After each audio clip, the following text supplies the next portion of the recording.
আজিৰ ভিডিঅ'টি সেফটি টেংকৰ ওপৰত বনাব গৈ আছো।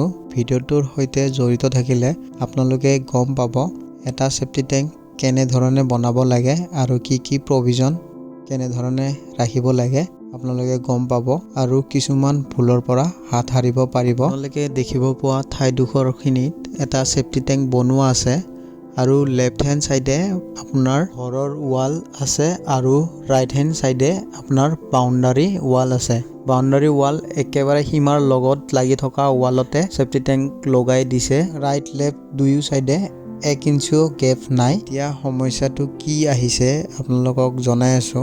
টেংকিৰ ইনলাইনটো ৰাখিছে মই থিয় হোৱাৰ ফালে আৰু আউটলাইন ৰাখিছে এইটো সাইডে।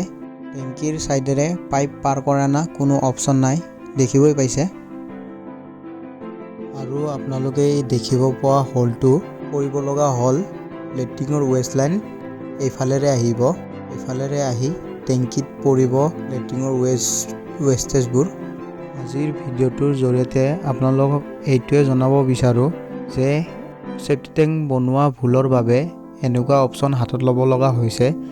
একচুৱেলি এনেকৈ ৱেষ্ট লাইন টানিব নালাগে, ইয়াতে টানিব লগা বাধ্যতামূলক হৈ গ'ল কাৰণ অপচন বেলেগ হাতত নাছিল। সেফটি টেংকটো বনাইছে ঘৰৰ ভিটিৰ লেভেলৰ সমানত। যিহেতু সেফটি টেংক বনাব লাগে ঘৰৰ ভিটিটোত চাই 1-1.5 ফুট ডাউনত ৰাখিব লাগে। এখেতলোকে ঘৰৰ ভিটিৰ লেভেলত সেফটি টেংক বনাই 1 নম্বৰ ভুল কৰিছে। 2 নম্বৰ ভুল কৰিছে আপোনাৰ বাথৰুমৰ বেক চাইডেই খালী ঠাই ৰাখিব লাগে। বাথৰুমৰ গা ধোৱা পানীৰ ৱেষ্ট লাইন আৰু লেট্ৰিন লাইন টানিবৰ বাবে ইয়াত এনেধৰণৰ অপচন অহা নাই।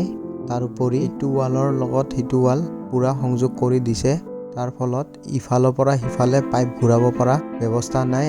আৰু বাথৰুমৰ ৱালৰ লগতে টেংকিৰ লগাই বনোৱাত এটা বাথৰুমৰ গা ধোৱা ৱেষ্ট লাইন টানাৰ অসুবিধা হৈছে আৰু 3টা বাথৰুমৰ লেট্ৰিনৰ ৱেষ্ট লাইন টনাত অসুবিধাৰ সন্মুখীন হ'ব লগা হৈছে। ভিডিঅ'টো ষ্টাৰ্টিঙৰ পৰা চাইছে যদি ভালদৰে তো আপোনালোকে ইয়াতে গমে পাইছে সমস্যাটো কেনে ধৰণৰ। সমাধান এটাই ওলাইছে, ৰুমৰ ভিতৰেৰে আণ্ডাৰগ্ৰাউণ্ড পাইপ পেলাই লৈ যাব লাগিব সেফটি টেংকৰ ইনৰ মুখলৈকে। লাইনত 3টা বাথৰুম থকাৰ বাবে এই সুবিধাটো ওলাইছে, কিন্তু ইয়াতে আপোনাৰ অসুবিধা এইটোৱে বাথৰুমৰ হাইটটো বহুত গুণে বাঢ়ি যাব ৰুমৰ ফ্ল'ৰৰ লেভেলত চাই। আৰু ৰুমৰ ভিতৰেৰে পাইপ লোৱাৰ বাবে এটা ছাইড ষ্টেপ বনাই দিব লাগিব।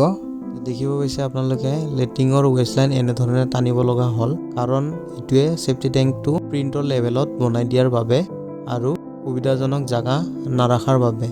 আপোনালোকে এনেধৰণৰ ভুল নকৰে যে ভিডিঅ'টোৰ জৰিয়তে দেখাব চেষ্টা কৰিলোঁ। আপোনালোকে সেফটি টেংক বনোৱাৰ আগত প্লেনিং কৰি ড্ৰয়িঙৰ সহায়ত কামবোৰ আগবঢ়ালে ফিনিচিঙো ভাল হয় আৰু ফিউচাৰত প্ৰব্লেমো নাহে। আশা কৰোঁ ভিডিঅ'টো চাই ভাল পালে আৰু এনেধৰণৰ ভিডিঅ' চাবলৈ মোৰ চেনেলটো ছাবস্ক্ৰাইব কৰক। ধন্যবাদ।